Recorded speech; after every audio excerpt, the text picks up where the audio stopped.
Good evening, everybody. Welcome to Spring Grove High School, where the Rockets are set to take on Red Lion in a Division I matchup here. Red Lion's coming in at 10-2, 2-1 in Division I after a tough loss Tuesday night to Southwestern, and Spring Grove is 9-1 overall, 3-0 in Division I. What do you think about tonight's match, Dave? Well, judging by some past results, it looks as though Spring Grove should win, but you know what? You don't know until it's over. Yeah, exactly. You never know what's going to happen. This match that they're announcing here is one of those that I'm really looking forward to. Jacob Frock is 16-2 this year for Red Lion. He'll go up against Dalton Rohrbaugh, who's 17-3. Frock is a sophomore and Rohrbaugh is a freshman coming into this match. What are you looking for in that match between two young lightweights? Well, one thing you can know for sure is they'll be moving quickly, and if they're in shape, it should be a heck of a match. Yeah, definitely.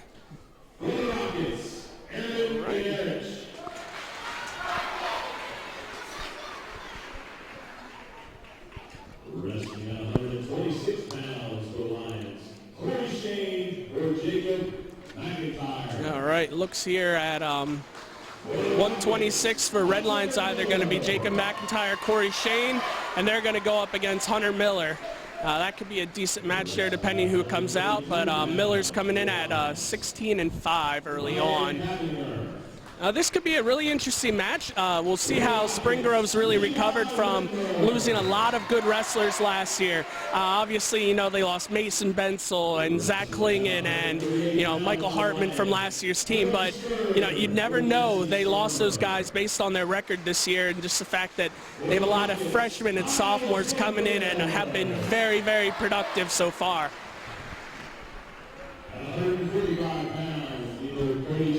Hey, thanks, Josh Ross, right? Junior high. Gotta keep them coming. Gotta keep them coming. Definitely. Spring Grove sort of just manufactures these kids. It's almost like they grow on farms, these wrestlers.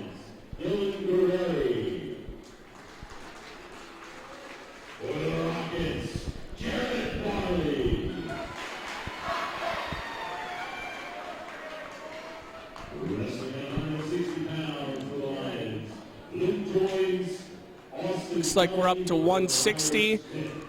Red Lions weighing in 3 guys at 160. I'm going to guess that's going to be some bumping around at 160 and 170. They'll go up against Marcus Kerr, whoever goes there. Kerr's at 19-3 this year.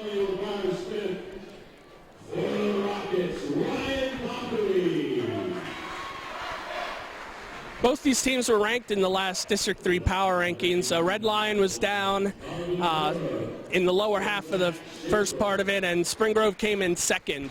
I think you'll be able to see both these teams in the District Team Tournament. It's all going to matter where they end up.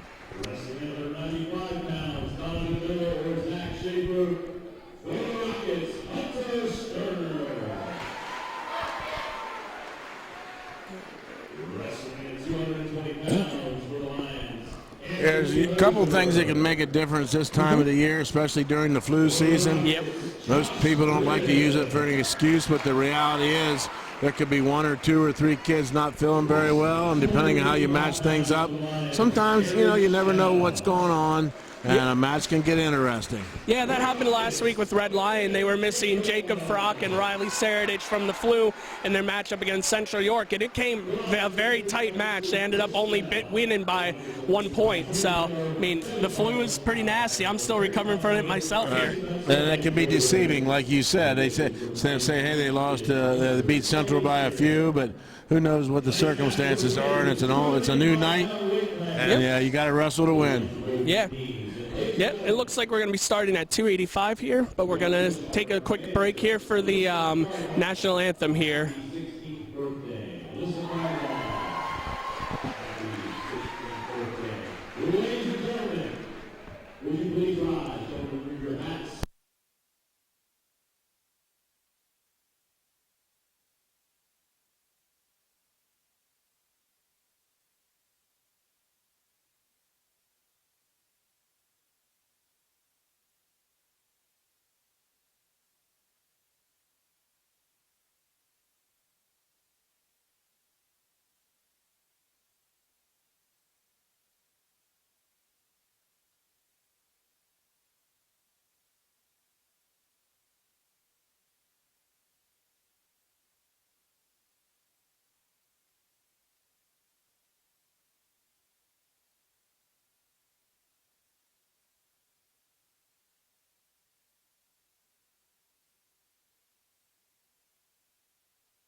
All right, and we're back. We're going to get started here at 285 pounds.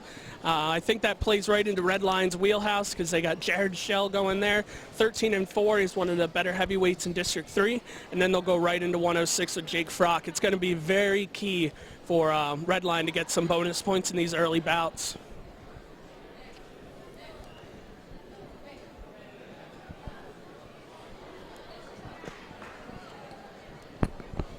And it looks like Redline won the flip, which can be very important in wrestling, as you know. Talk about how big the flip is and how you've utilized it in the past in your experiences. Well, all I know is when you lose the flip, it could cost you 3, 6, 9 points. It costs you a major move, maybe 2 moves.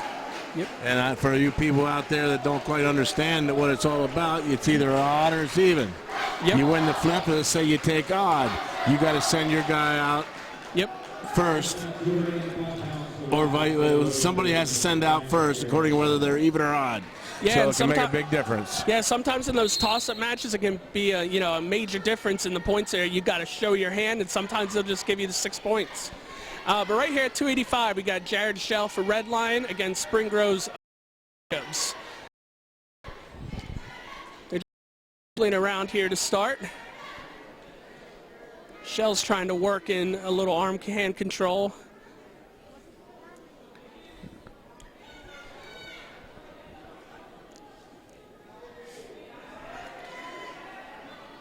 Jacobs is more staying back a little bit here.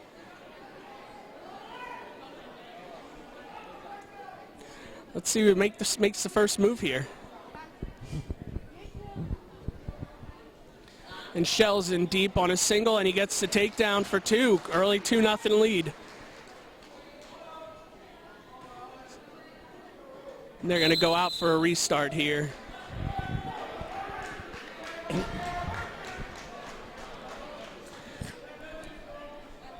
Oh, and Shell's electing neutral, so it's going to be 2-1 now, Shell. Looks like he's pretty confident in knowing that he can take him down.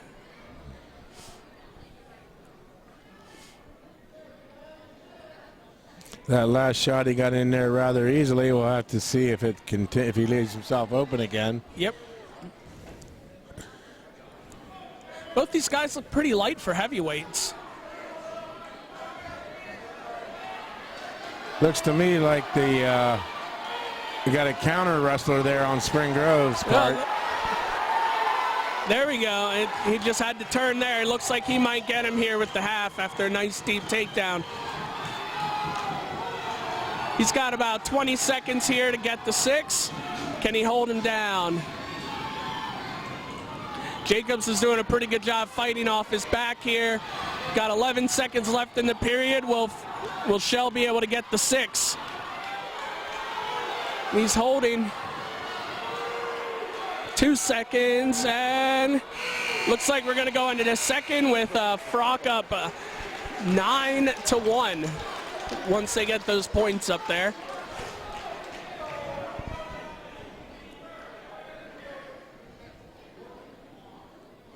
Oh, I'm sorry, 7-1. I added an extra takedown in there somewhere. And Shell deferred, and Jacobs is choosing to start on the bottom. See if he has a move off the bottom here. Yep. Stand up.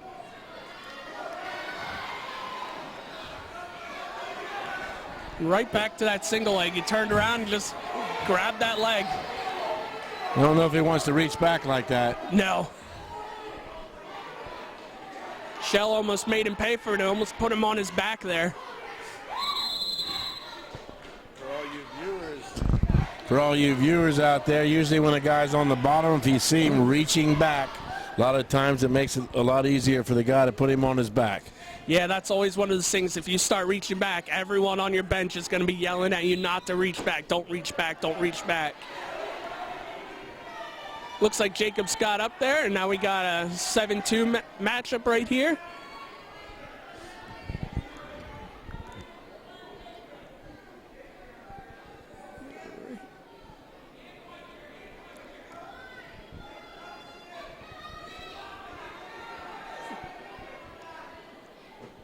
They're each working the hands in there a little bit. And And they're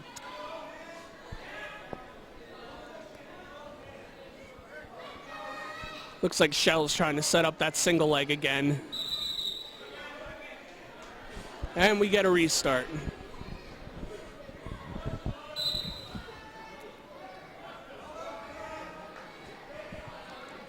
Looks like Jacob's just sort of wrestling a little bit defensively, trying not to get taken down. Yeah, at this point, if he can keep this to a 3-point decision, he'd be doing pretty good. Oh, he just got a stall warning there. Figured that was just a matter of time until that came.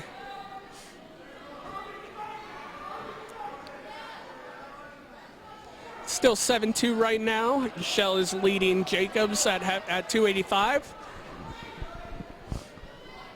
He's in good with the double, and that was right as soon as Jacobs got called for a stall. So that's going to be 3 points. That's going to put him up 10-2, and that's currently a major decision, which that could be pretty key there. If no other points are scored in the third, that stall, could cost Spring Grove some points.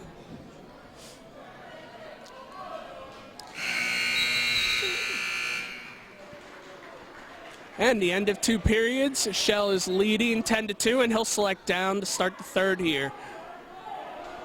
For some of you viewers out there that don't realize it, if you win by 7 or less points, if the margin is 7 or less, you only get 3 points. Yep. 8-14, you get 4 points. And Shell escapes there with a nice stand-up.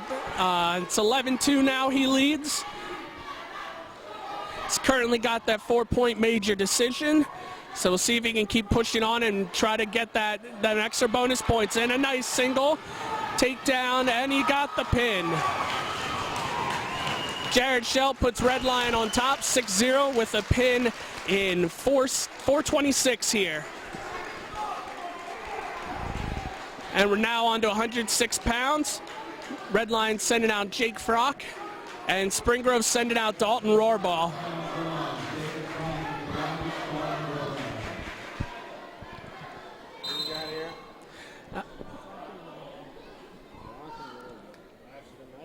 Yep. Let's see how these two kids go at it. And they're both pretty young. Frock's a sophomore at 16-2. Rohrball is a freshman at 17-3. Both have had pretty impressive seasons. And Frock's in deep on the double and got the takedown there. He's got a nice tight waist in now as well. He almost got caught in bad position there, Frock.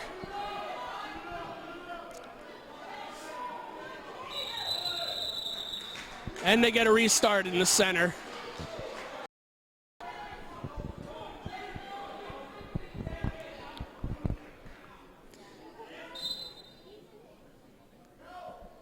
And Frock's trying to get him over to his back pretty quickly. Stopped his first move. Yep.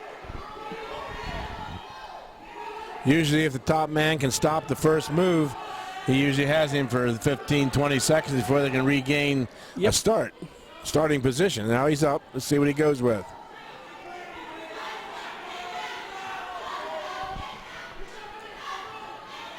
Frock's trying to turn him. Can't quite see from this angle what he's got in there. He has a far crotch, far arm. Is controlling the far arm and the far crotch.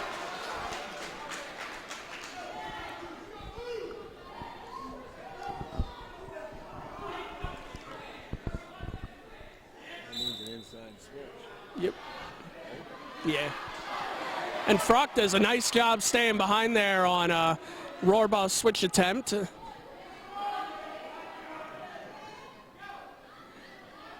He's got a nice half and a tight waist in there. Trying to turn him over. Yeah.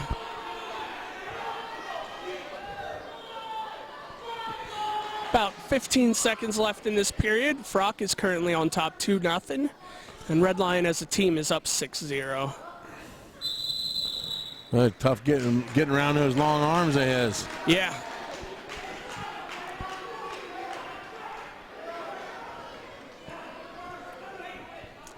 I think you'll see these two kids in a couple of years, probably in about 138, 145. They got the height once they build into their frames a little bit more. They'll probably go up in weight a little bit like Chatterton from Central York has this year.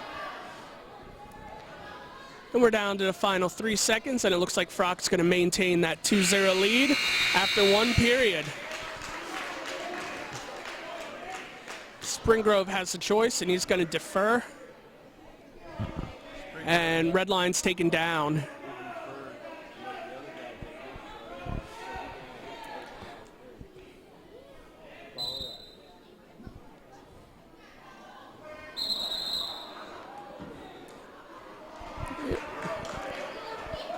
They had to whistle that one down for potentially dangerous situation.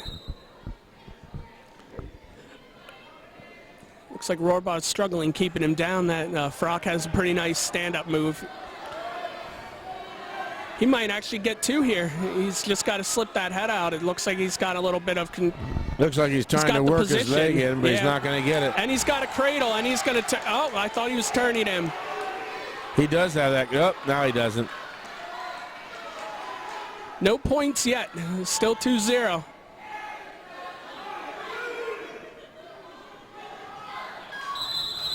They're giving him the 1 here. Nice job there by the referee. Yep. He kept control of that. Mr. Sonny Snaringer. The back neutral, Frock leads Rohrbaugh here, 3-0.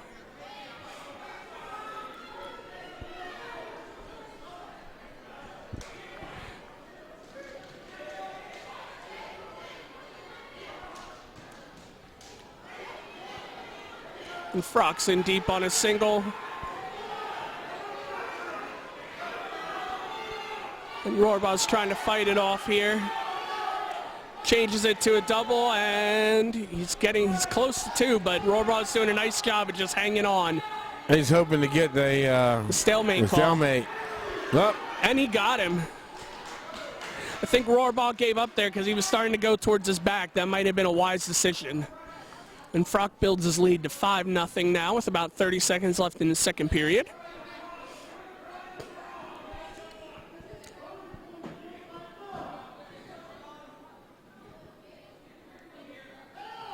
He's looking like he's trying to work in some arm control. Well, if these two meet again... he cuts him loose with about 10 seconds left. Rohrbaugh's going to have to find another approach. Yep. He's back in on a double with 4 seconds, 3 seconds. It doesn't look like he'll get the takedown. No points. Looked like the Spring Grove coach just wanted a 2 there. Well, I don't think he got the 2, and that was a good call there. Frock leads 5-1 now after 2 periods, and Rohrbaugh's starting on the bottom.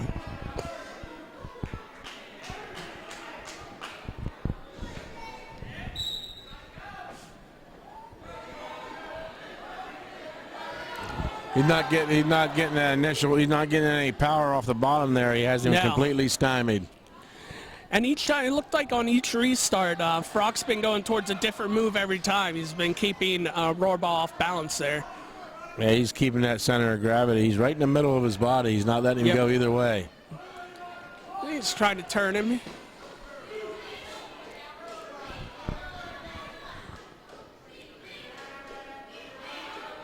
Frock's been pretty good on top here. He's got a deep half in there.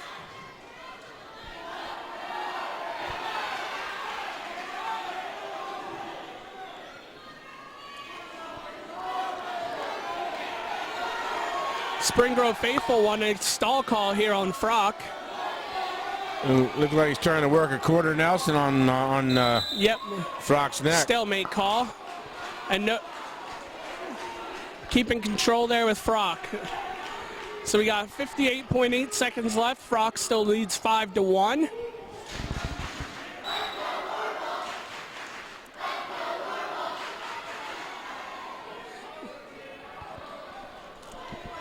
And Frock's just not letting him get out at all. And Rohrbaugh finally gets out. It's 5-2 right now, 40 seconds left.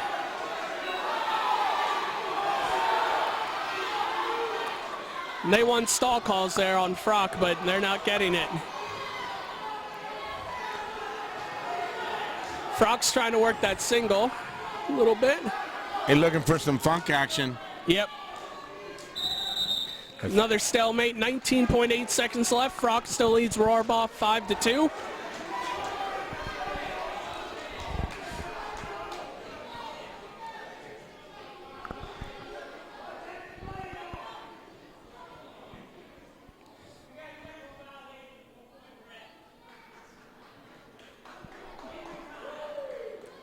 Not sure what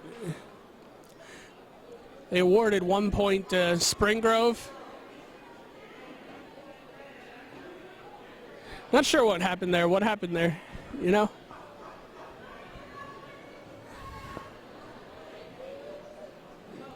I think it has to do with equipment. Yeah. Because somebody just ran in for something. Yeah. Somebody just ran into the locker room, one of the wrestlers. There goes another person. And they actually pushed Frock's lead to 6-2.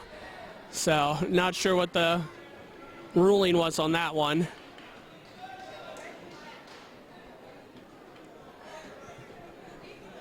But Jared Shell there can move. That was who was coming back from the locker room. He was motoring.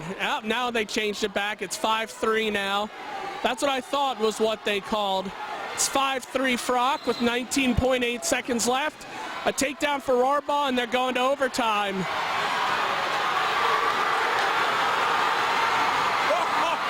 And, yeah, Rohrbaugh got the takedown. He's going to want 2 points. At all. He's going to want 2 points there. I don't know. No back points there. That's close. That looked like angry. He was on the mat. It looked like one of his shoulders was out. 9.2 seconds left, tied at 5 here after an equipment malfunction, and this match has gotten pretty crazy here.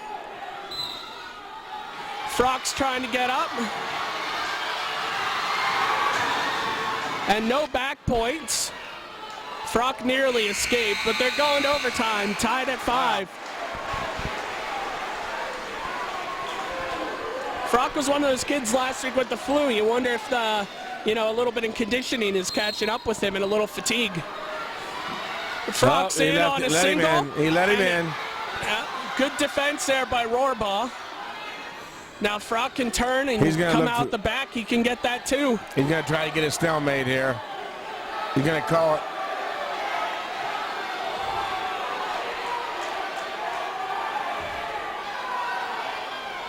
He's going to have to capture his ankle.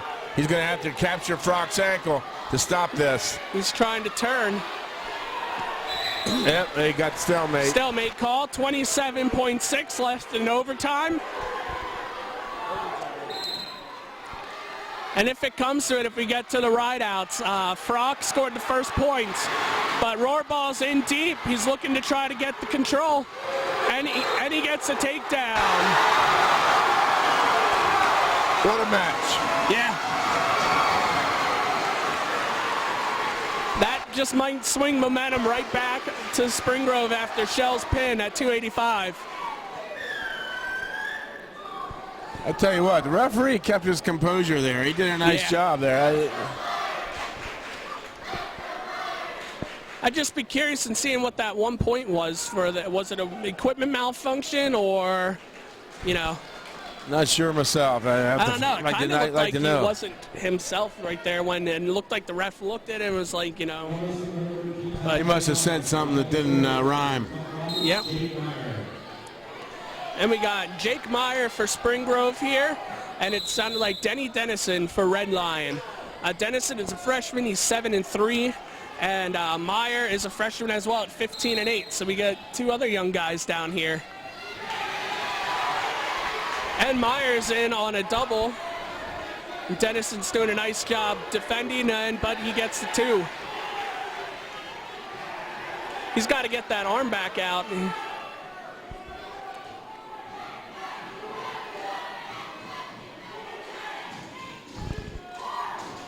And Dennison gets the escape.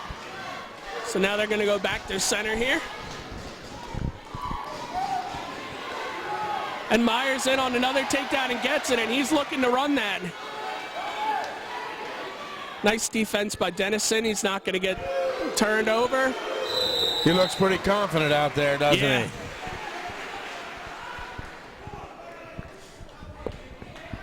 Guys look like twins out there, built the same. Yep, just like the last two. Yep.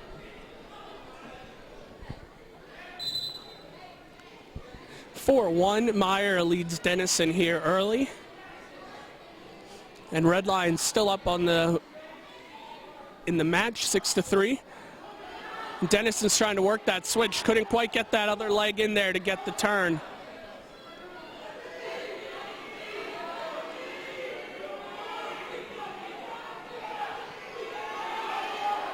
Yeah. Split scissors. Yep. He's trying to turn him over, but Dennison, you know, he's got good hips and he's just staying belly down. Looks like Meyer's trying to work in the power half.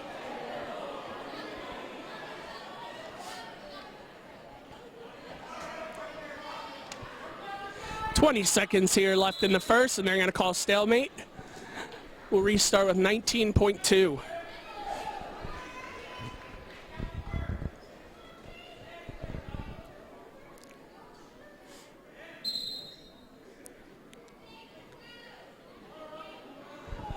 Meyer's working that power half again. He's not catching that leg coming in. He's getting it in every time. Yep. He's going to have to stop that leg from coming in there if he wants to keep He's him trying from to get some wrestling his back match. here. Dangerous, potentially dangerous. 3.6 left here.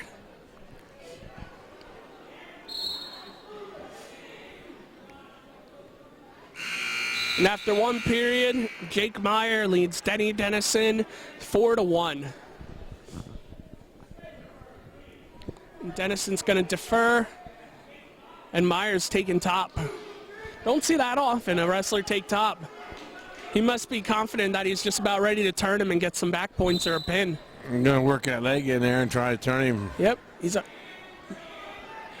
looking for that looking for a cradle right now. That might be the only way to turn this guy. He's got that leg in there every time. Yeah, trying to work them both in. That guy caught him. Yep. And Dennison with the escape. It's now 4-2 Meyer.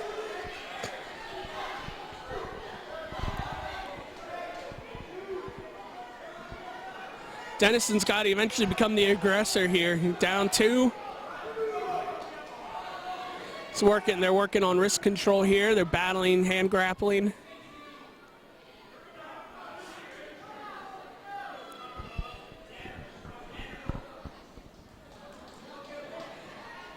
And Meyer was in there on a single, but good defense there by Dennison. Dennison's working for that wrist control. He's just trying to get control of those hands. Maybe you watch. He's on his heels. He's going to get in trouble there. He stays on his heels. Yep.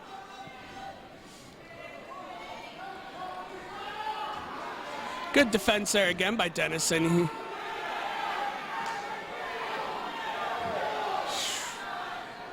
Dennison missed out on an opportunity there to get Meyer on his back. 20 seconds left here in the second, and Meyer still leads 4-2.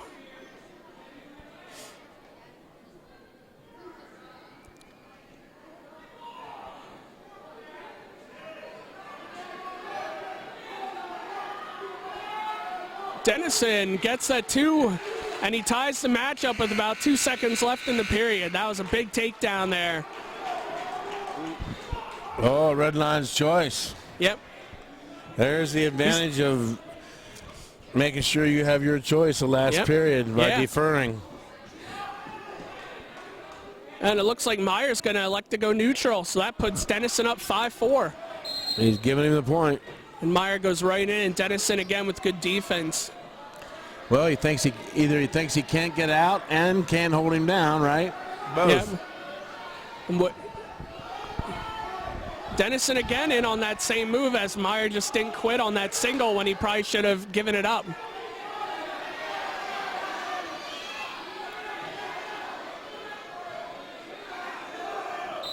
They're going to go out for the restart. 1:33 left here in the third period.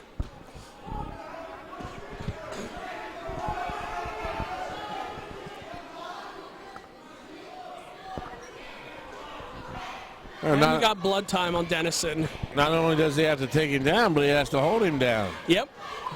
Minute 33 left. That's a long time. Yeah, you would have thought after that first period that Meyer was, sort of going to run away with the match. He just dominated that first 2 minutes, and, Dennison worked hard there in the second two and even the score. And, now has the lead after Meyer let him up. Gotta love those matches that come down to the third period where they're both in neutral and a takedown can win or, cost the match. Those are a lot of fun to watch. Yeah, once they went away from riding time, it made it a lot more exciting. Yep, definitely.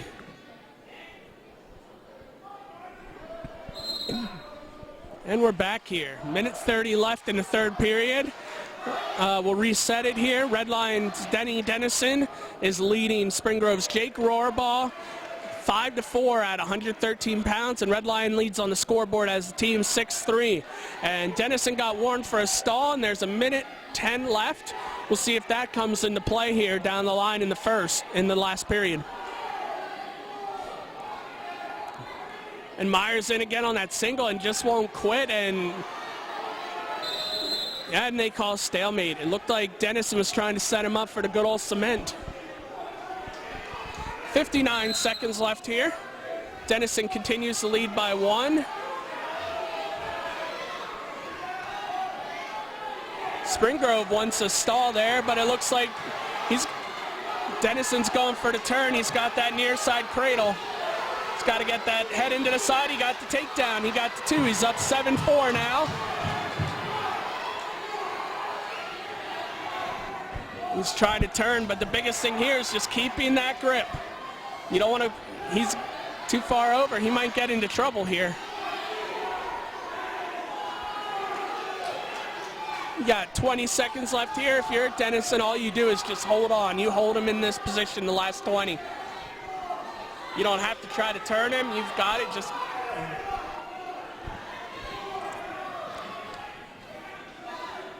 down to the final 5, and it looks like Dennison's going to come away here with a 7-4 victory and push Red Lion's lead to 9-3 after 3 bouts.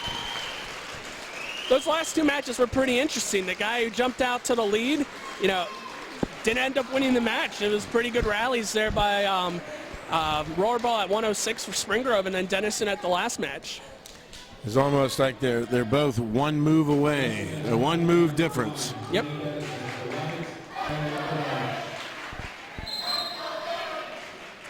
All right here for Red Lion, we got Riley Saradich, an 8-9 sophomore. And for Spring Grove, we got Eric Gunnerich, a 6-7 freshman.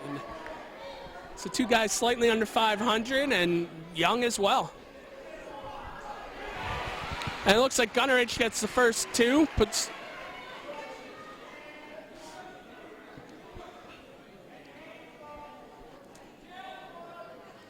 like an even matchup. Yep.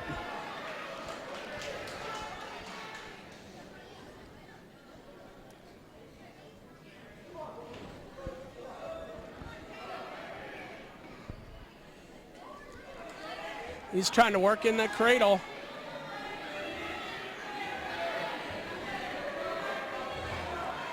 That's a nice cross-face cradle. Yeah. Very nice cross-face cradle. Ran that one by the book.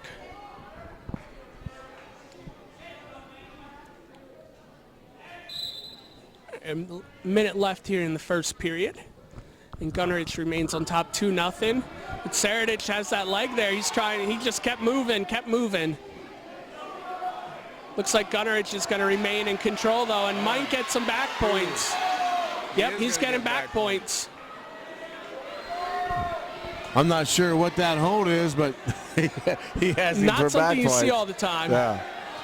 I think he found himself in a good position with his legs out. He had him in a funny position there, but he got the points. Yep. Scores now 5-1 after the 3 back points and Saradich's escape. It's a pretty nice little scramble there on the edge of the mat for both kids.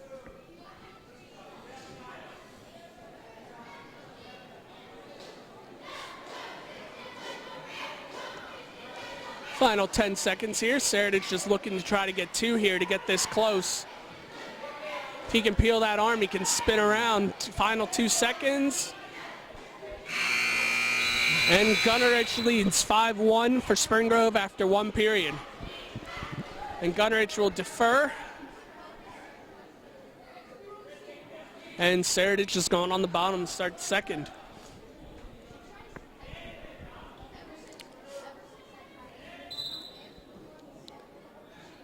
And that first move didn't work.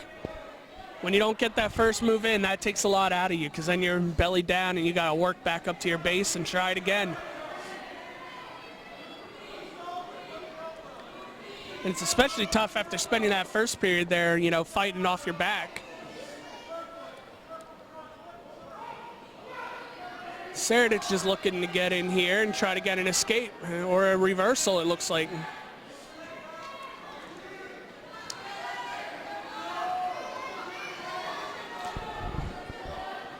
Looks like Gunnerich is trying to get in a cradle some kind as of well. A cradle, yeah. He's still working that crossface.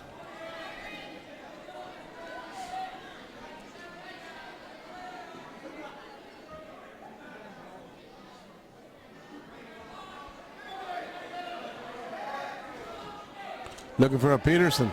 Yep. Bottom man trying to get that leg. He does have the leg, but he'd like to pull him backwards to try to get him on his back. But he's almost got it. He's he working that. He's it. working that. It's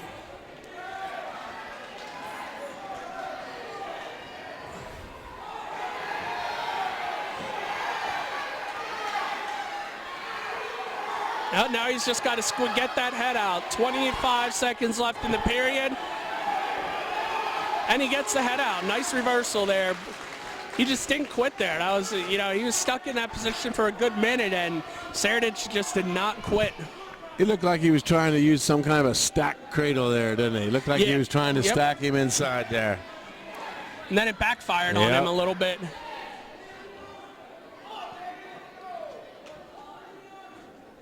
All right, entering the third period, and Gunnerich leads 5-3, and this seems eerily reminiscent to the last 2 matches where both those kids jumped out to 5-1 leads and ended up losing it in the end. And it looks like we have blood time. Yep. I like these kind of matches where, you know, the momentum is, you know, constantly switching even in each bout.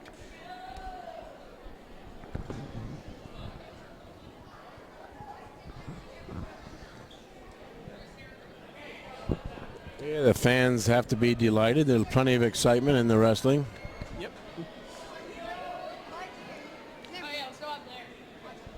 And Gunnerich is going to have the choice this time around. I'm going to guess he's going to take bottom. Try to push that lead to 5-3. To 6-3, that is. Yep, and Gunnerich chooses the bottom.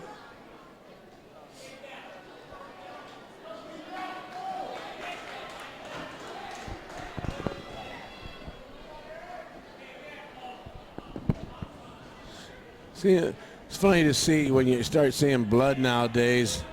I remember back in the 80s, whenever somebody was bleeding, everybody'd leave the gym thinking they were going to get AIDS. Oh, and Gunnerich with a nice switch there for reversal. That was by the book. Didn't take him long at all either.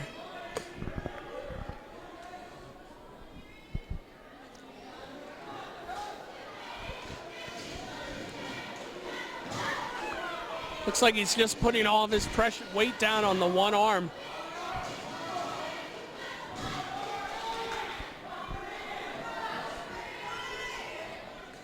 Wrestled against a kid in high school who used to do that thing as a stall technique. Just get your arm pinned under you and just put all his body weight on your back. And well, as long as you get perpendicular, don't stay parallel. Exactly. Some of these refs, you can't fool them, though. They know. Yep. They know what you're up to. Final minute here. Gunneridge leads 7-3.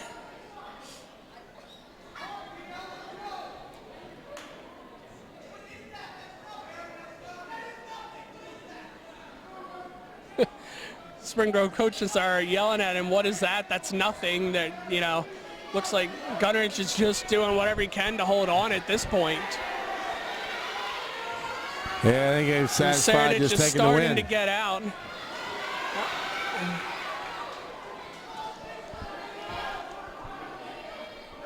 Down to the final 20 of the third period here.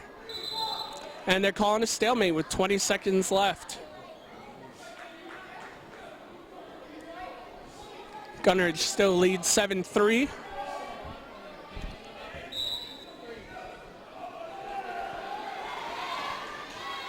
Saradich just trying to work his way out.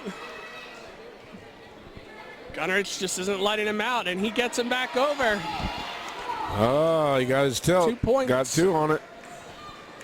Either way, that wouldn't have pushed it to an 8-point win. And Gunneridge comes out with a 9-3 victory, bringing Spring Grove to within 9-6 on the scoreboard. Now we'll be on to 126 pounds. And they'll make the match announcement here soon.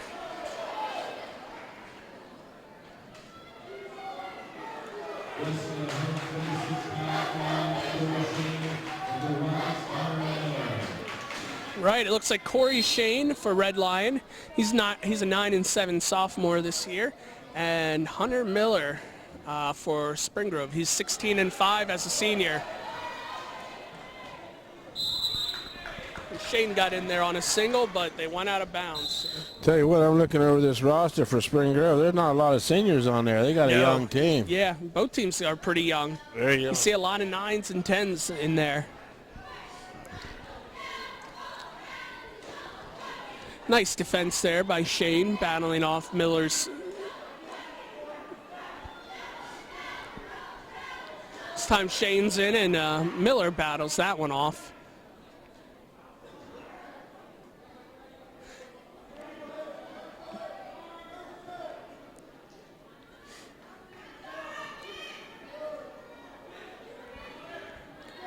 Both kids working pretty hard here. Miller was going again for takedown, and Shane just kept battling off.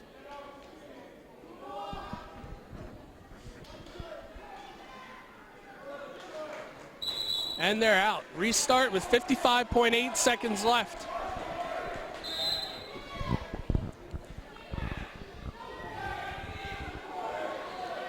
Yeah, it's one of the few seniors in this match here. Hunter Miller is senior for Spring Grove, and you know, we'll see how those couple years of high school will do him in this match.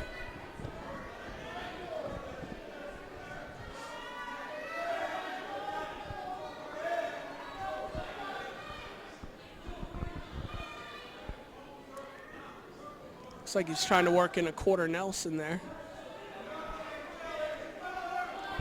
Final 20. And Hunter Miller gets the takedown with 13 seconds left. He was very heavy on the head that last half of the first period there. Eventually paid off. And after one period, Hunter Miller leads Corey Shane 2-0. And Shane's going to defer, and Miller selecting bottom to start.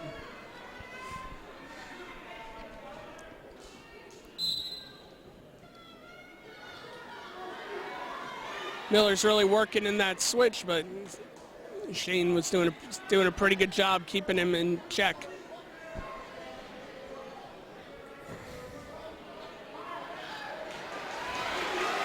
Yeah, and that nice came set. Back to bite you. Yep. He just sits out there and waits to see where the guy's going to shift his weight and goes whichever way he has to. Yep. More blood. Yep.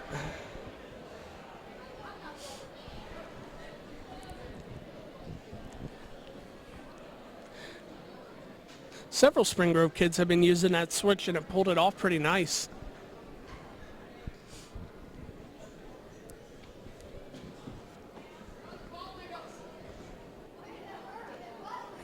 Right. There we got down there on the mat over there on the Spring Grove side, Tony Miller, who has put together probably one of the finest, actually realistically one of the finest programs in the state. Yep. Year after year after year, keeps this program running. I see hired TC, Top Cat. Yep. That's Terry Conover. Okay. And longtime Hanover coach. In fact, if I'm not mistaken, I believe he might, I don't know if he still does hold the record for the most wins of any high school head coach in the state. He might. How many did he win? I'm not sure how many. I quit counting them because too many of them were against us. Did he get over 500? I'm assuming that. I think he might have over 500. Yeah. Bermudians, Dave McCollum recently hit 500 last month, too. I know Dave's trailing him a little bit because Terry has a couple years on him. That's not too bad considering there's only been 8 or 9 of those in the Pennsylvania history. Having 2 of them right in our area is a pretty cool thing. Yeah, also the guy from Cedar Cliff used to hold the record before that. I can't think of his name right now.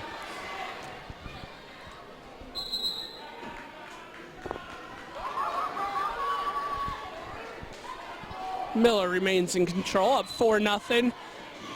30 seconds into the second period here.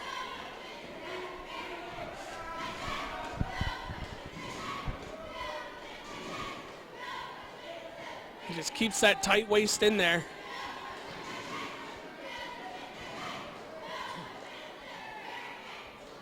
Shane tried for a switch there, but it wasn't working out.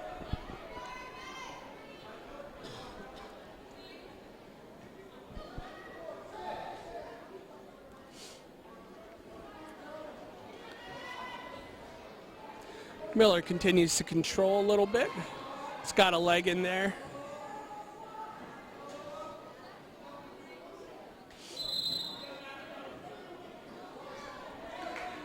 And they whistle it. 44.1 seconds here on the restart.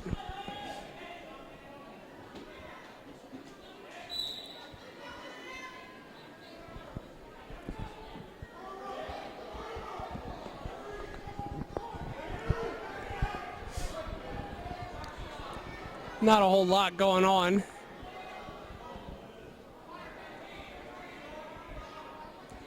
Miller's been laying around out there. Siesta. Miller's been riding fairly parallel most of the period. Down to the final 12 of the period.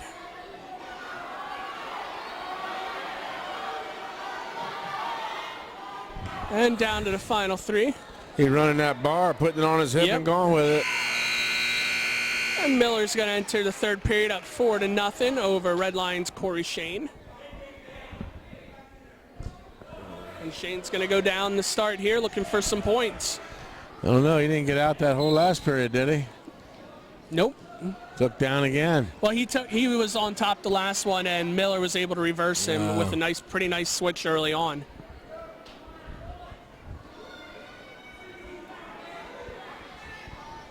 All right.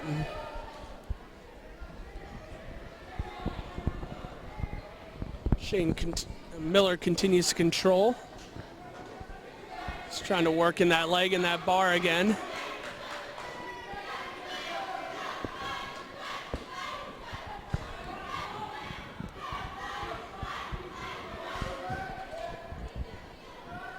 Looks like he's trying to work in a half here. Power half he's got in there now. And he switches it up.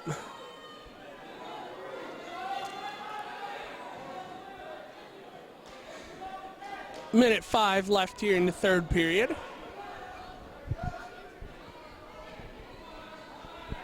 And he's got... Oh. Shane lost the grip on that headlock there. No back? Nope, just got a count of 1 on that one.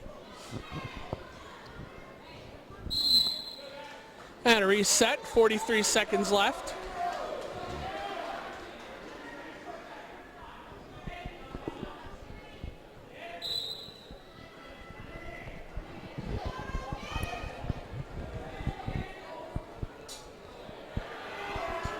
Miller's trying to work in a nice far side cradle.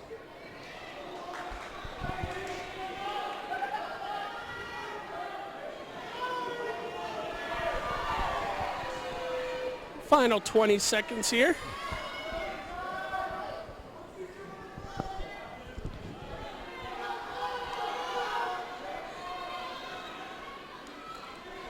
Final 8, and Miller takes him back to the mat. And it looks like Hunter Miller's going to come away with a 4-0 decision at 126. And that evens the score. Red Lion 9, Spring Grove 9.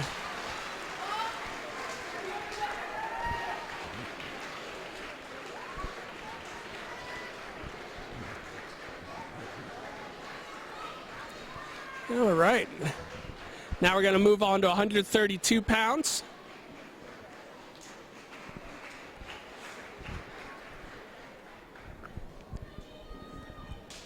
And Red Lion sending out first.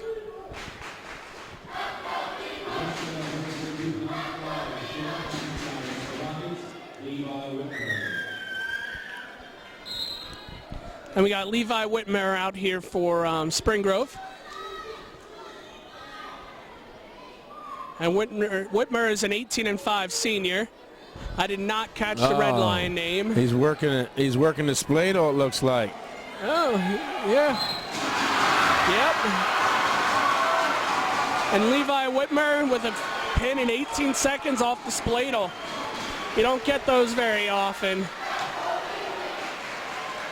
And the Red Lion kid, you know, when you get caught in one of those, all you want to do is what the Red Lion kid there and just smack the mat after you're done. I still say that is a regular move. A lot of coaches think it's just a move you use when it presents itself. Yep. It's there. Yep.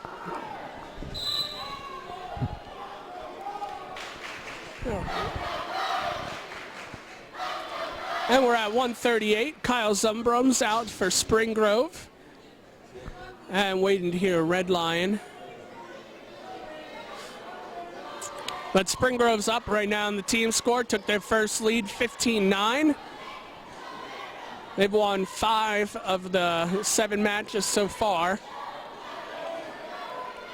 And they're battling pretty good here.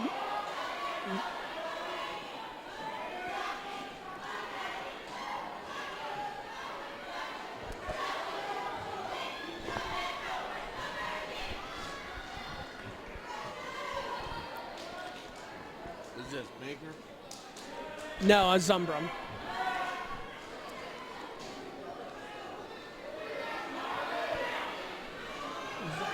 Spring Grove, I don't know the line. Not much control. Red Lion wrestlers in with the single. He's trying to turn him to get that takedown. And he gets it.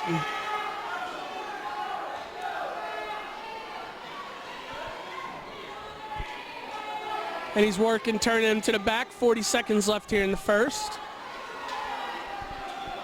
And he got a count of 1 on back.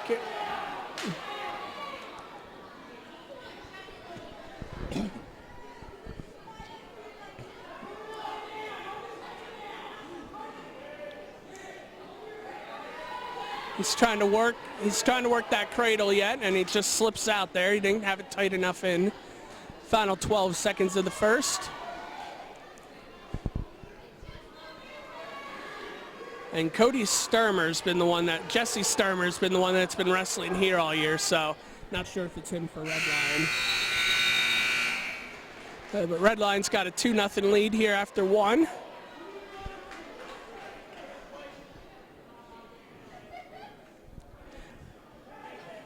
Red Lion will defer. Actually, he'll take down. I always like and I heard someone yell Jesse, so it looks like it's Jesse Sturmer. I always like to see what their first move is. Look, there's no move off the bottom there. Yep. That makes it easy for the guy on top. Oh, yeah. He's looking to work that near side cradle, Kyle Zumbrum. Zumbrum's a 6-10 junior, while Sturmer is a 13-9 senior.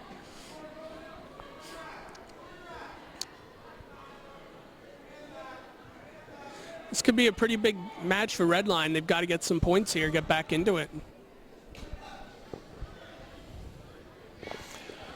Sometimes those records can be deceiving that we're telling you about here. It depends on who you wrestled. Oh, yeah, definitely.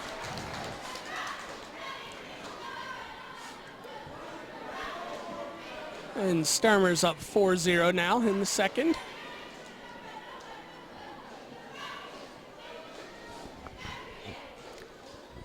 Not a whole lot going on right now.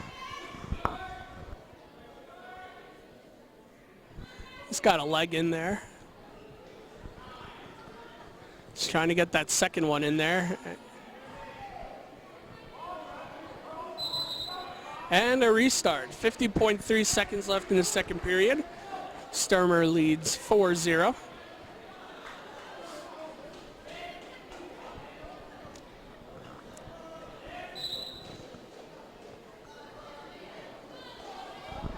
And he's just trying to suck him back. He's working in a nice half.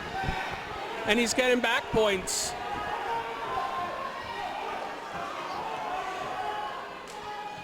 Now can he finish?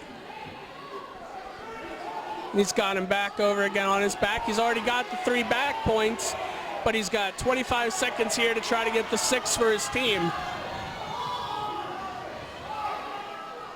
He's got the arms. I think he has him here. 11, nope, it looks like he lost it.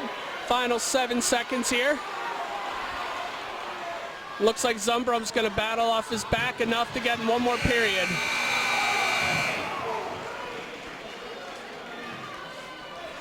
And Jesse Sturmer leads 7-0 after 2 periods. He's got to go for some bonus points here.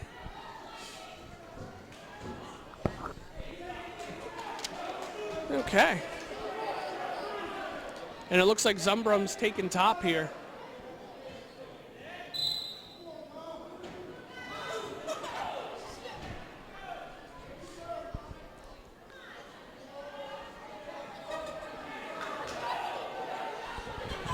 Yeah, I'm looking here up top. This could be an interesting match. Yep. And a full Nelson on Zumbrum pushes that now to an 8-0 lead. So right now it's a 4-point major for Sturmer. I'm sure he'd like to get some more points for his team.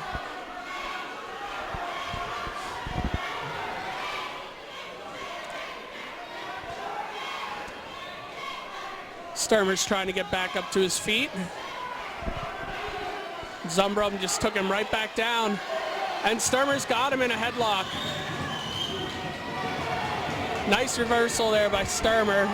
He has Zumbrum just got a little too aggressive. He has that thing cranked on there pretty good. Yep.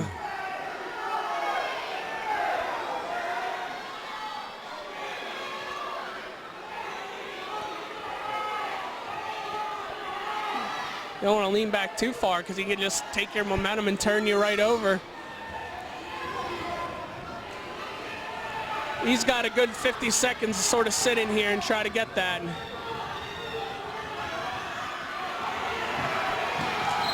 And he got the fall at 5:19. That makes it real interesting. Yep, it makes it real interesting here. 15 apiece. Through 8 matches, tied at 15.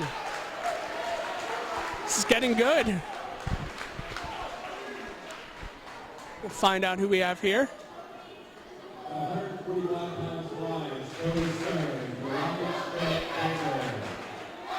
And right here we got Cody Stern for Red Lion. He's an 8-6 senior. And we got Trent Baker, an 11-8 freshman for Spring Grove. Score tied at 15. This is a big match here.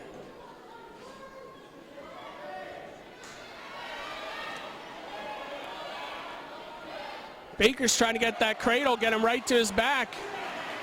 And he finally gets control here, and he just goes right behind. Oh, and a nice switch there by Stern. Oh, we got a leg man. Yep. Some pretty good action here these first 30 seconds.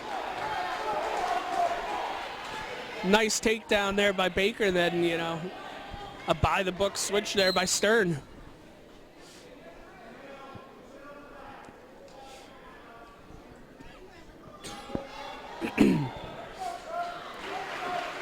Yeah, and Baker gets out, 3-2.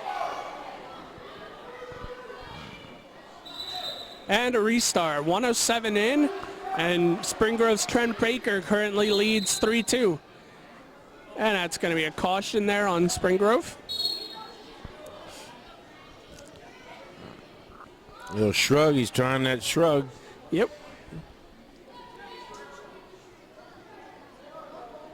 Little Russian tie. Nice defense there by Stern.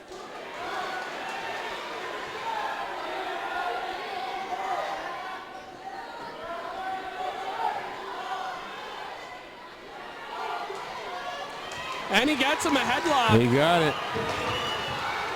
Yeah, hit him on a Michigan. Yep. What you call that nowadays?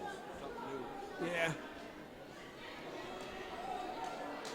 Yeah. It didn't look like they gave him any back points for that. I thought he had at least a 2 count.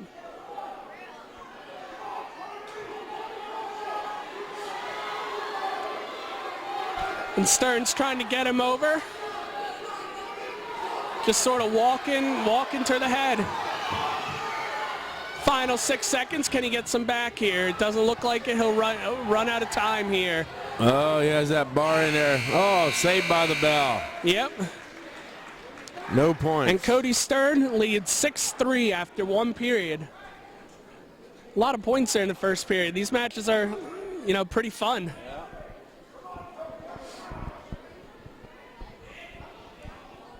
And Stern's going down to start. And second caution there on Spring Grove. Won't cost him till the 3rd one, right? Yep. 3 cautions, you lose a point. And Stern's back up, trying to get out. And he breaks free. 7-3 now, and he's right back in. There's been no shortage of action in this match here.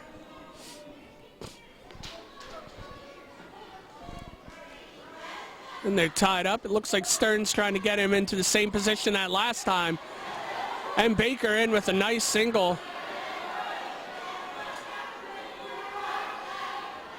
Nice defense there by Stern.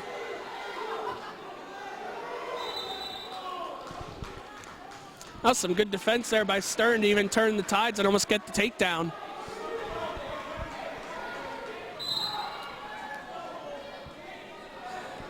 (7-3), Stern leads with 1:15 to go in the second period.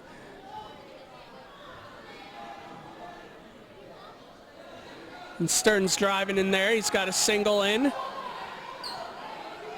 And it looks like he's going to convert.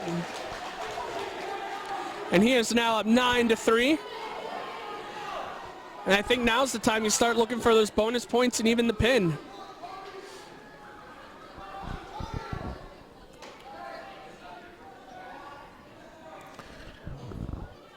Well, he has another period yet. Yep. Oh, and it looks like Baker's in there. He's going to have a reversal, it looks like. And he might even get him right to his back. No control, no change yet, according to the official. 20 seconds remaining in the... Oh, it's... Hey, he had to give that up. He was on his back. He was flat and there. Cody Stern lead Trent Baker.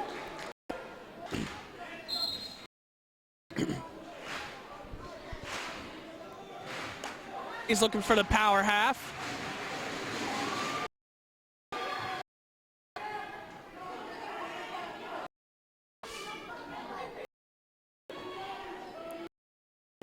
Still working with those legs and the half in there.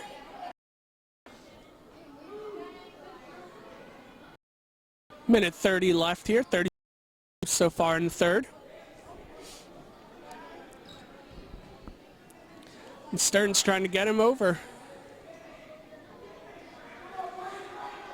He's trying to crank that power half through.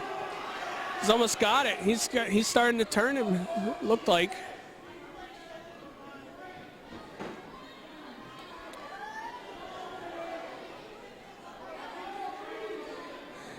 One minute to go here in the third. I think Stern's got to start looking for bonus points now.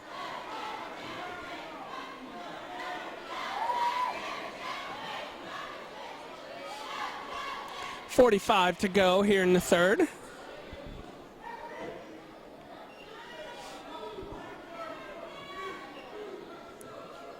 Stearns continuing to control a little bit.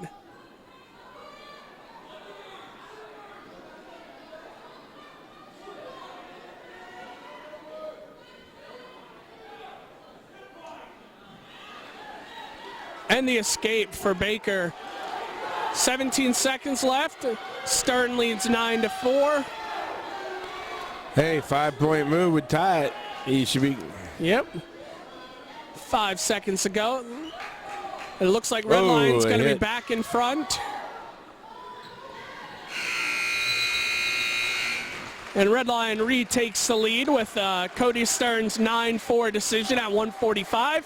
Red Lion now leads 18-15 in the match. And we're 9 bouts in, down to our final 5.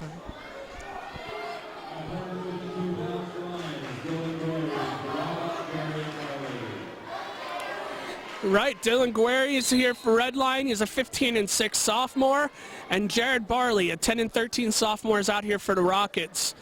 And Guerri's in, and Barley did a nice job defending that one. Current's going up, huh? Yep. And Guerri with the takedown.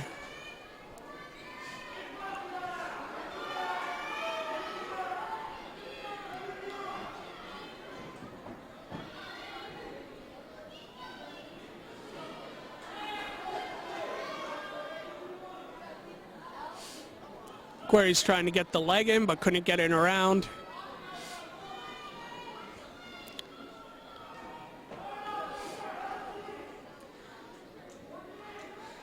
Looks like he's working a 2-on-1 here.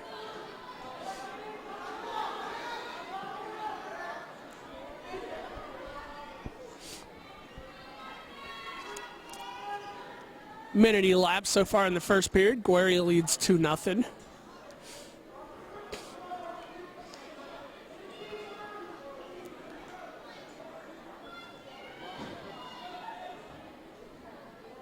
Looks like he's got a wing or a bar in on that side.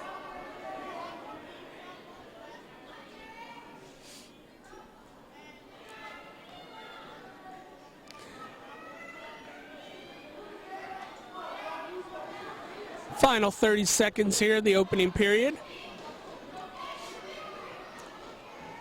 And Barley's just bellying down. Doesn't look like he's doing a whole lot there on bottom. Yeah, not a whole lot of action right now, that's for sure. And Guerri's looks a lot more like the fake action, like just go and move the move, making it look like he's doing a little something. After one, Guerri leads 2-0. And he defers, and Barley's going bottom.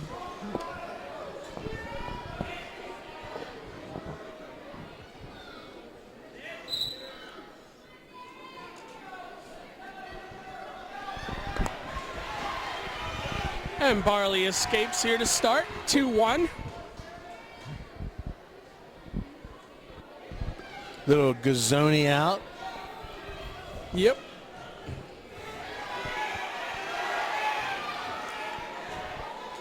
Guerri with some good defense there on the shot.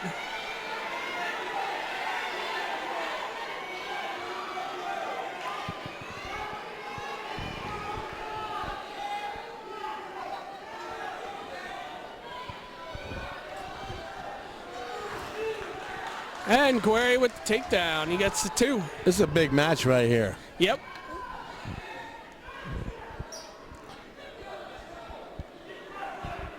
Yeah, let him up.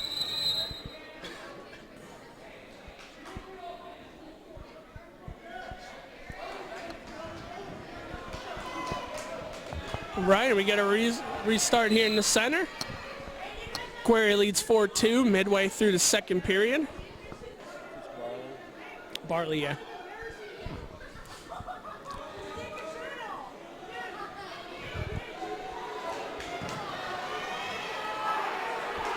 And Guerri again with the takedown. Uh-oh, he got that leg trapped. And he might have him. He's got a Yeah, he cradle. got that leg out. He's got 2 back points so far.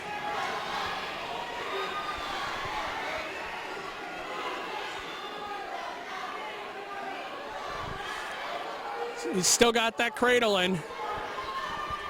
Final 20 here in the second.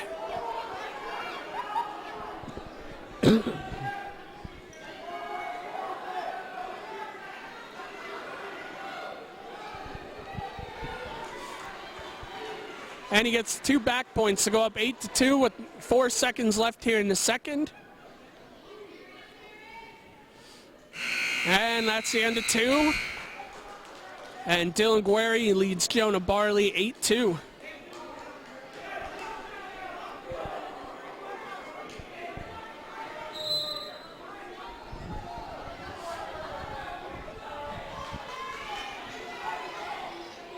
Guerri's trying to get that major, which is probably why he chose neutral to start there. Takedown here would make it an 8-point lead for Guerri and could put it into the 4-point territory. And another takedown. That makes it 10-2 Guerri right now. And he's in bonus point territory.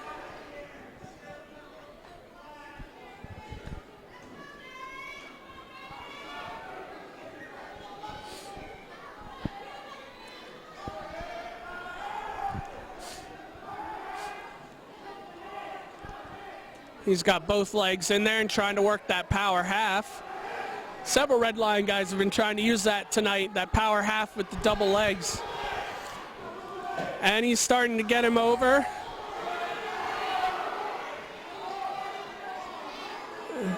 And he's getting back points now. We're going to see how well his ribs are connected. Yeah.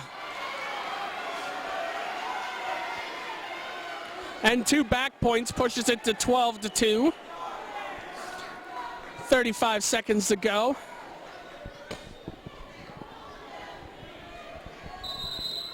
And a stalemate. 31.5 to go.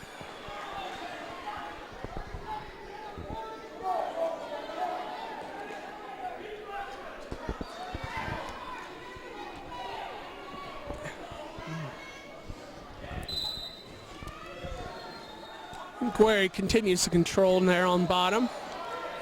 Looks like you got a 4-pointer here, huh? Yep. That would push their lead to 7 points with 4 matches to go. 22-15. How many more to go? 4 matches after this one. It's going to put a lot of pressure on Marcus Keir here in the next bout. Going to have to pick up a couple pins. Yep. And Dylan Guerri wins that one 12-2. After 10 bouts, Red Lion leads Spring Grove 22-15. Got 160 pounds on deck, and Red Lion weighed in 3 kids here at 160 and 170, so it'll be interesting to see who they go with. It looks like Spring Grove has to make the decision here. Yep, so Spring Grove's got to send somebody out.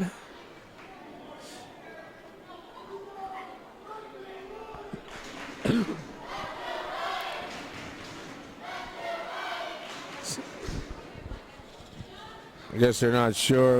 Coach wanted to find out who it is for sure. Sounded like the Spring Grove fans were saying, let's go Ryan. So we'll see who's out here.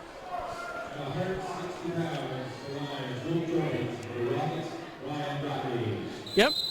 For Red Lion, we got Luke Joins out here. He's an 11-8 senior. And for Spring Grove, we got Ryan Doherty, which is an 11-8 sophomore. So identical records here. So Kerr didn't wrestle. That means he's My guess is they're probably going to be pushing him up to the next one. But you can only go up 1 weight. Yep. Well, he's at 160. If he weighed in at 60, he would have to be out here at 71, right? Or is this 60? Yeah, they're at 60 right now. Okay, we're at 60. That makes sense. Yep. And Doherty gets the first takedown. He's up 2-0. This is almost a must-win situation here for Spring Grove. Because if you miss out on this, you're down 10 with 3 matches to go.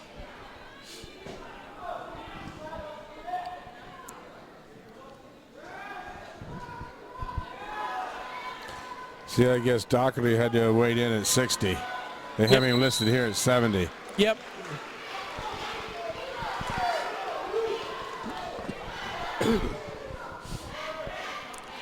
Doherty remains in control. 55.1 to go in the first period here.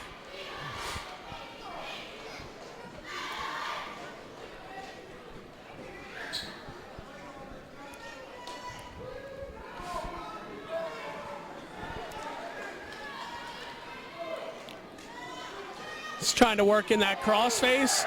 Looked like he wound up a little bit there. Some of the red line people wanted, something called there. Looks like Doherty's winding up here a couple times on crossface attempts.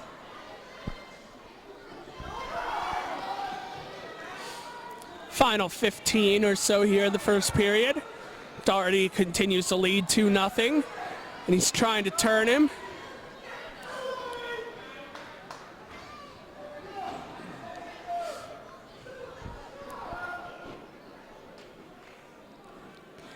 And end of one. Ryan Doherty leads 2-0. And Joins is taking neutral.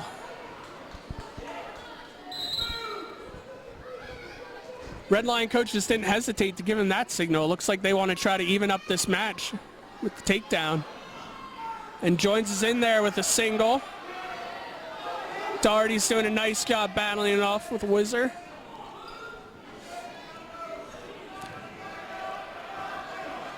He's trying to step behind.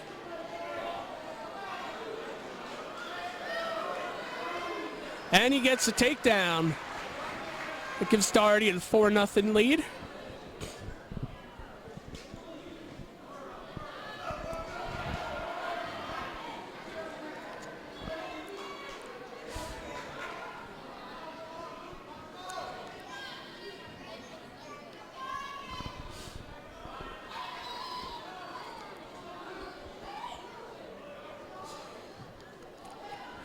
Looks like Doherty's trying to work for some back points there. Nothing working so far. A minute left here in the second.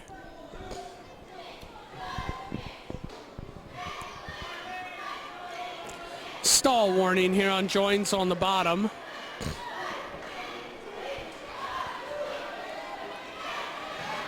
Doesn't look like he can do a whole lot though. When both your arms are and potentially dangerous is called. Not a whole lot. Not a whole lot you can do on the bottom when you're strung out like that. And nevertheless, he got warned for stalling, didn't he? Yep. And a caution on Spring Grove there.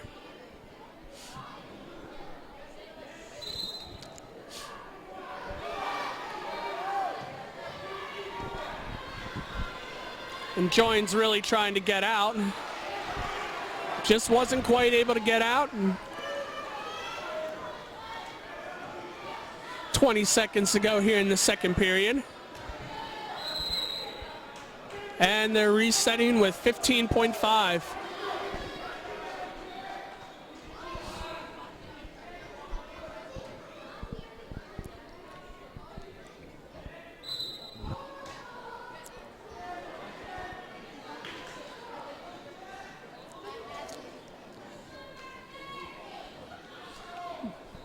And we're down to the final 5 of the period.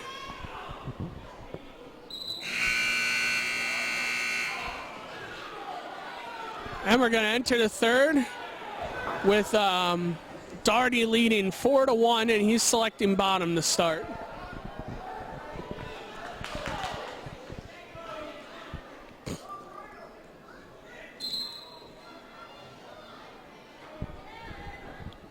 Joins is trying to remain in control a little bit. Doherty keeps looking for that switch, and that came back to bite him. He reached back. He reached back. That's a no-no. You don't want to do that. And now Joins is looking for the pin. And he's got a minute 36 to just lay there. He has an awful lot of time to keep staying. Awful lot. If that shoulder blade touches, it's supposed to be the count of 2, right? Yep. And he gets the pin. So Luke joins with a fall at 442, and that puts Redline up 28-15 with 3 matches left. Up 13 points here. I'm not so sure too many people expected things to work out like this.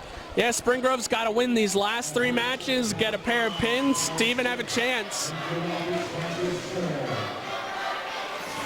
They need 2 pins, right? Yep. I did not hear the names for that one. It's probably Kerr. Yep. Spring Grove gets, almost got the headlock there. Pretty good scramble there.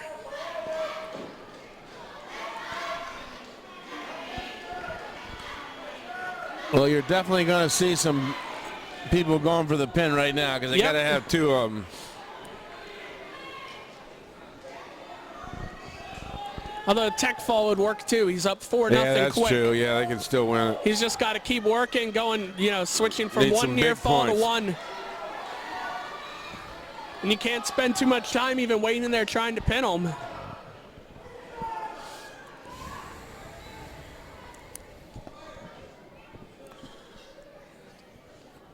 All right, a minute into the first here. You were talking about winning the flip. Yep. Redline won the flip, right? Yep. I'd say that last match really benefited them. Yeah.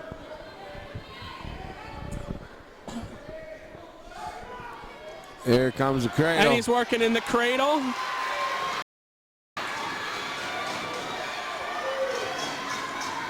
Looks like he's still got that right shoulder barely off the mat.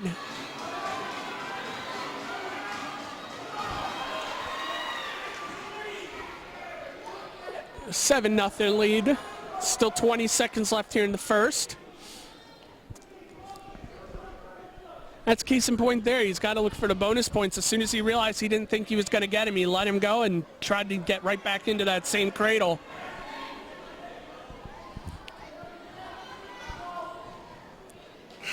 And after 1, Spring Grove leads 7-0. Still waiting to hear someone yell his name so I know who he is.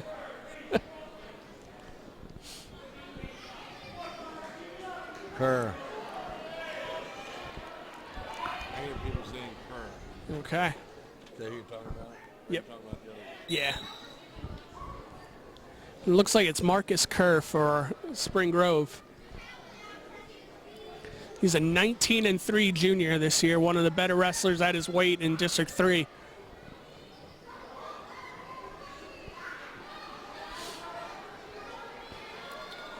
He's looking for that bar.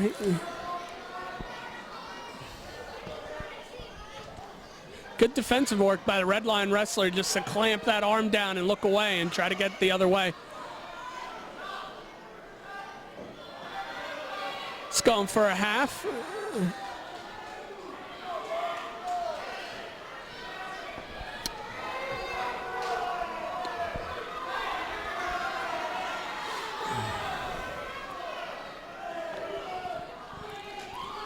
We're about a minute.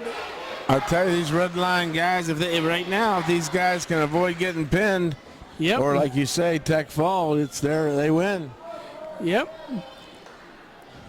It's got some good defense going here. And he's got him. Oh, he slipped out. This kid's a slippery one. He slipped sliding away. Yep. Another 3 He that listened pushes to it too to many Paul 10-0. Simon songs.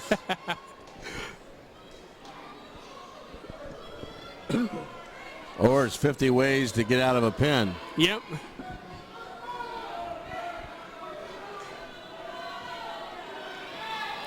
It's 10-0, final 20 seconds of the period.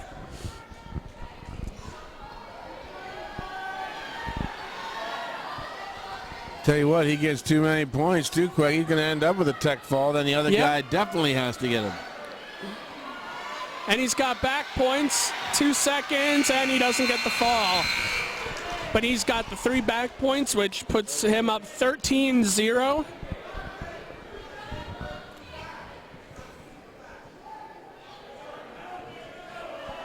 I was going to say, if you're the red line guy here, do you just go neutral and let him take you down quick and, you know, do your best to stay off your back? And it looks like that's exactly what they did. Yeah. It's a pretty smart strategy in a way.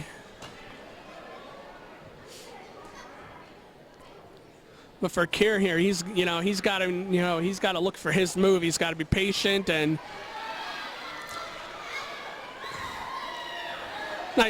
more good defense by the red line. He's really forcing it there.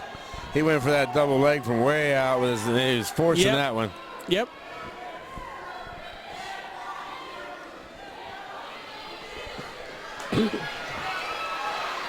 Next time he has him on his back, he has to pin him. Yep, there it was. He tried to get in that crate, and red line guy just, shrugged his hand off and got the 2. All right, 2 bouts to go, and red line leads 28-20. We're heading to 182. I'm going to listen here, see who we got out.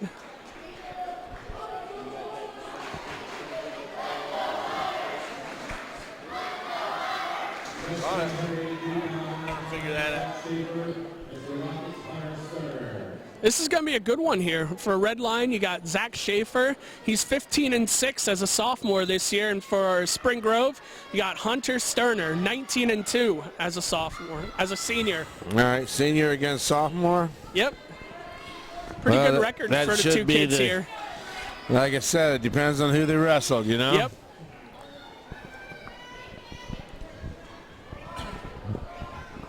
Both teams have had pretty good, non-league matches. Spring Grove started the year going over to Solanco tournament and then spent some time down in Maryland the last couple weekends. Red Lion went up to Northern Lebanon for the duels up there, and then we're at Conestoga Valley for their holiday tournament. Key match here for Spring Grove, and Hunter Sterner's really got to get bonus points here.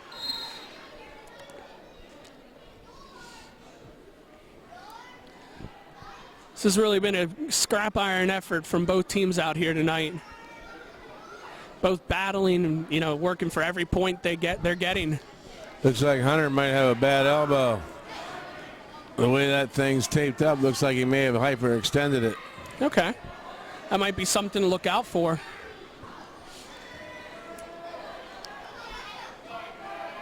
Doesn't have a lot of urgency right to him right now with the way the match is.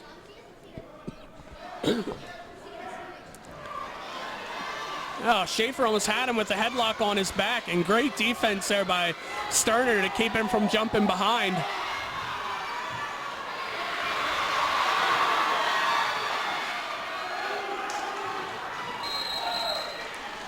Oh, that was great work there by Hunter Sterner. He really battled off and then turned that around and got 2 points himself. 24.7 left here in the first.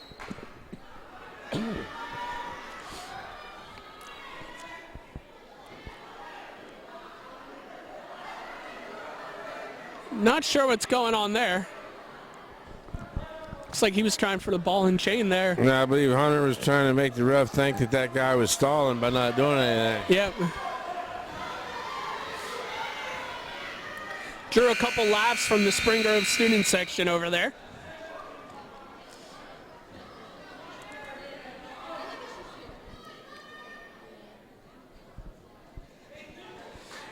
All right, and Schaefer goes neutral. Yep.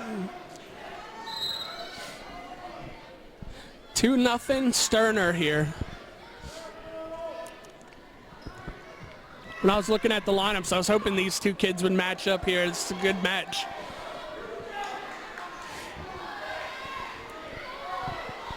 And a nice single there by Schaefer. Sterner's doing a very nice job trying to fight that off.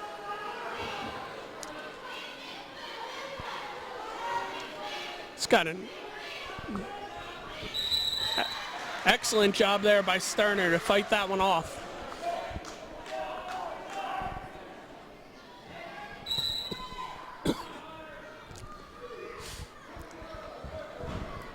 And we're looking next here. We're going to have a win here because they get it. Red Line will win it. For Spring Grove, they got Cribs coming up. Yep. 14-7 against Anthony Moser, probably. 6-10. Yep. So the writing's on the wall here. It looks like maybe. This one I think might decide it.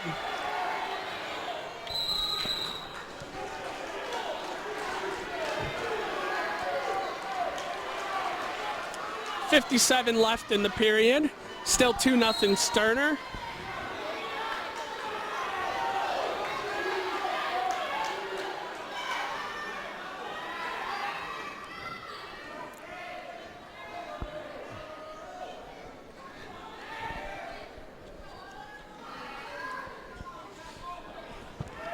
Just got a tweet there from our assistant sports editor, Teddy Feinberg. I had to drop his famous, scrap iron line.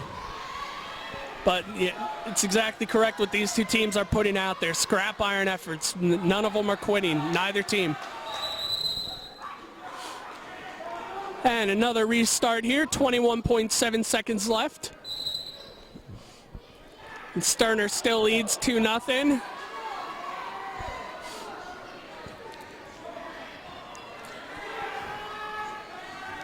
I think Sterner's saying, hey, you come to me. Yep. Looks like the Red Line coach just wants Schaefer to go after him.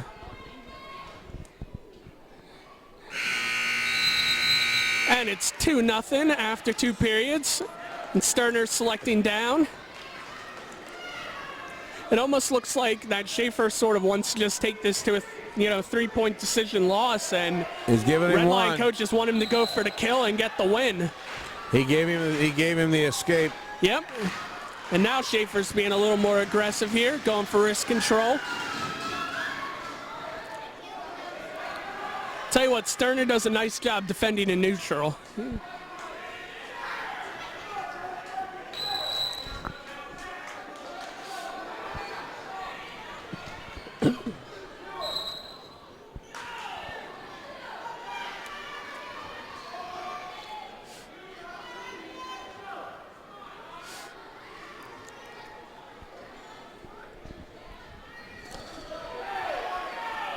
Well, if this turns out to be a 3-point decision, it's 28-23. Yep. The Penn will win it by 1.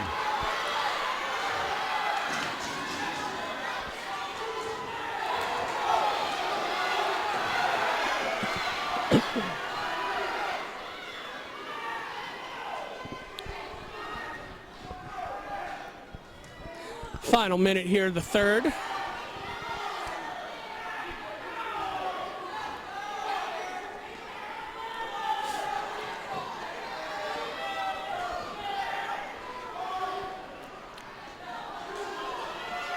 Schaefer's going for some wrist control. They're fighting, hand fighting.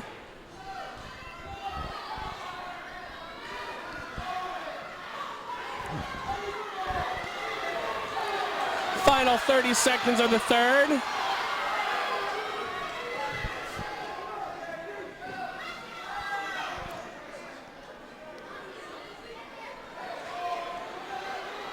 A lot of pressure here on this next couple wrestlers. Yep.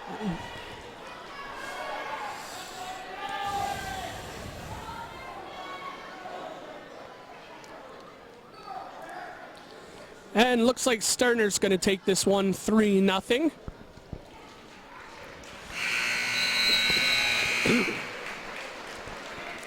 And Red Line remains in front, 28-23.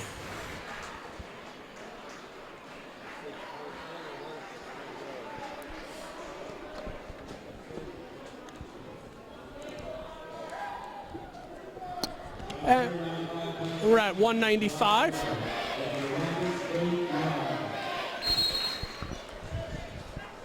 Did not hear names there. We're at 195. Not going to waste any time trying, is he? Nope. Trying to listen for names here. We got Donovan Miller out here for Red Line. He's 2-13. And I did not hear a name yet from anyone over in Spring Grove side. Probably Cribs.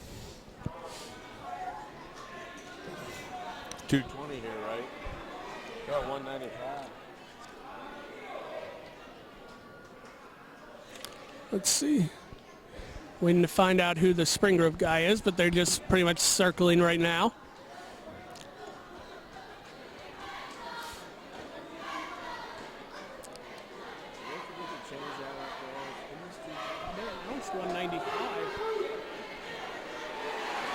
And Spring Grove gets the takedown.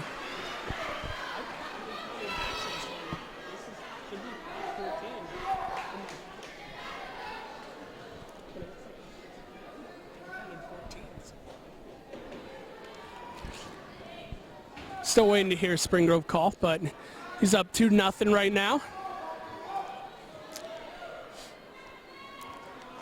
Donovan Miller's trying to get off the bottom and try to get out.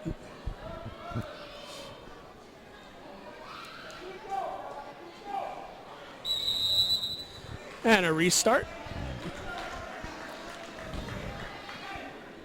It appears there's still one more match to go, so it looks like our count was a little off. I could have sworn I counted 13 bouts before when I was adding up the score.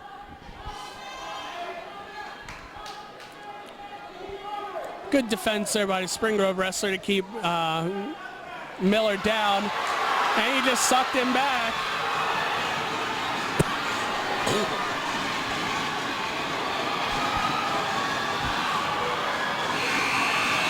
And the end of the first period. 5-0 the lead is. By the bell. Yep.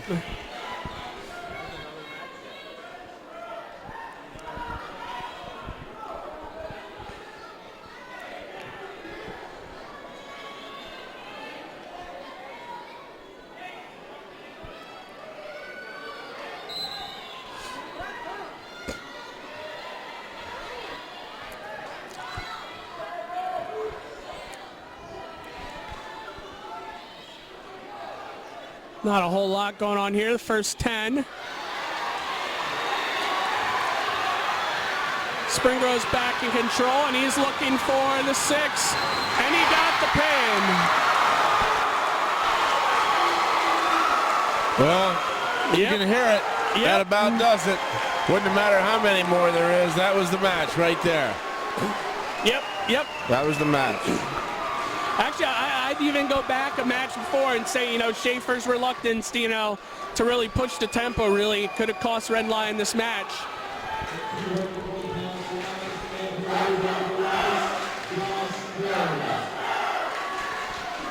And in the final match, 220, Spring Grove leads 29-28.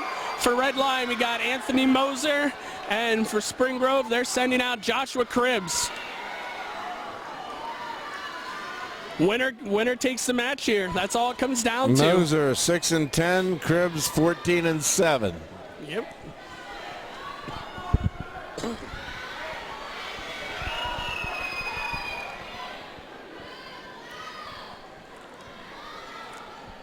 All it comes down here is winner. Whoever wins this match gets the win. Either way, either side of the gym's going to explode when the match is over.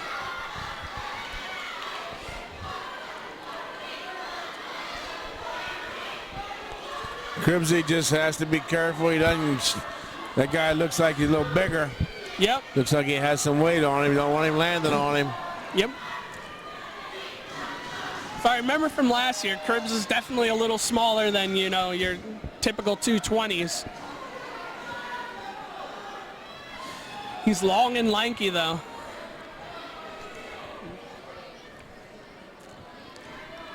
Moser's working on the head there pretty heavy. 40 seconds left in the first. He's working the cement. Didn't quite get it. Yeah, he's being smart. He's not forcing it.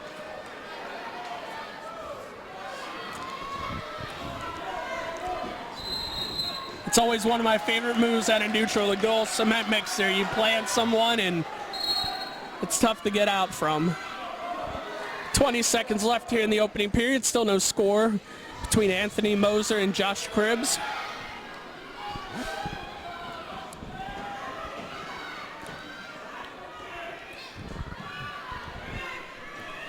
And down to the final 3. It looks like we're going to head into the second period scoreless. And we are. And Spring Grove gets the choice, and Cribbs is taking bottom.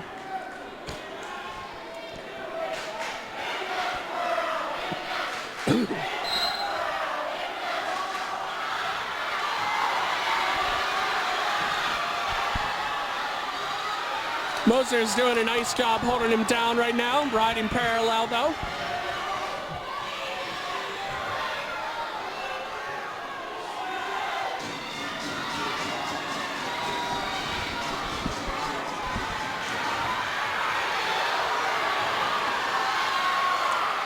It's getting awfully loud in here. Looks to me like Moser's up to it. Yeah. Moser's trying to get him onto his back.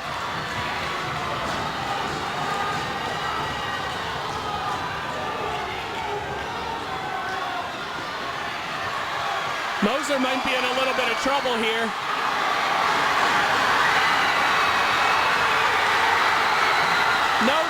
No change, and he gets a reversal. If Moser would have just rolled through there, he would have kept in control and maybe had Cribbs on his back. He stopped just in the nick of time with his forward motion there. Yep. Yeah, you can't get too overly aggressive when the guy outweighs you by 20 pounds. Yep. If it's that much.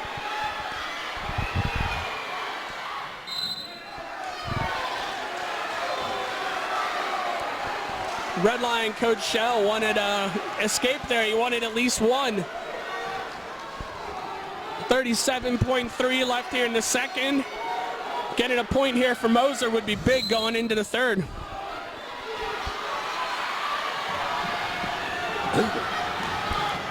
Moser's really working up. He got to get himself in trouble here. Watch out. He might get a defensive pin here. And Moser has him. Moser has him. No reversal yet. They game man and kept back points. Big move. He might have him. Cribbs got a little too aggressive there. And that gives Moser a 5-2 lead heading into the third. Wow. Wow. What a match. What a match. Some good wrestling here at Spring Grove tonight. Coach over there can't question it. You get called for a point right now, that'd be bad. You got to watch it here. Yep. I wonder what he's asking about.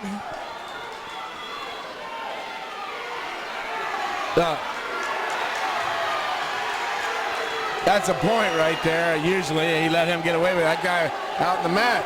Yep. He let him get away with it. Big one here. Moser leads Cribbs 5-2 as the third period begins. I don't know what he could have possibly been questioning him about. He got 5 points out of it. Yeah, I'm not sure. 2 and 3. Unless he thought that that Moser had to escape at some point in the match and was questioning that he should have had another point.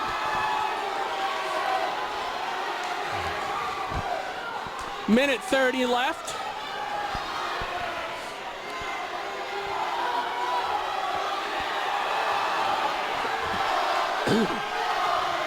And the Spring Grove student section is starting a stalling chant here. Moser's not doing a whole lot, but I'm not sure it's quite stalling yet. Moser stands up. Locked hands. And that's going to put Moser up 6-2 with a minute to go. Cribbs would have almost been better off cutting him loose there and trying to get the takedown. It's a lot of weight to throw around out there. Certainly is. 1 minute to go here in the match. I mean, this guy. And Moser's back up and out, and he's up 7-2. Cribbs needs a 5-point move here. 40 seconds to go. And Moser's staying extremely aggressive. Nice slide by, and he gets the 2. That puts Moser up 9-2. Well, we had him winning early with the mix-up in the match total, but I'll tell you what, Red Lion wrestled well tonight. Yes. They wrestled tough. And it's 9-3. If you're Moser here in Red Lion, you don't mind a stall call at all. 7 seconds to go, and it looks like Red Lion's probably going to come away with victory, but there's time left for anything to happen. 5 seconds. 3-2. And Moser wins 9-3 to clinch the match for Red Lion. Great job there by Moser. You got to give him credit on that. Oh, yeah. Moser deserves all the credit for that victory there. He used his weight to his advantage. Yep. Cribbs got a little over-aggressive there at the start of the second period, middle of the second period, and that's the difference. That was a well-wrestled match. You got to give both teams credit for that one.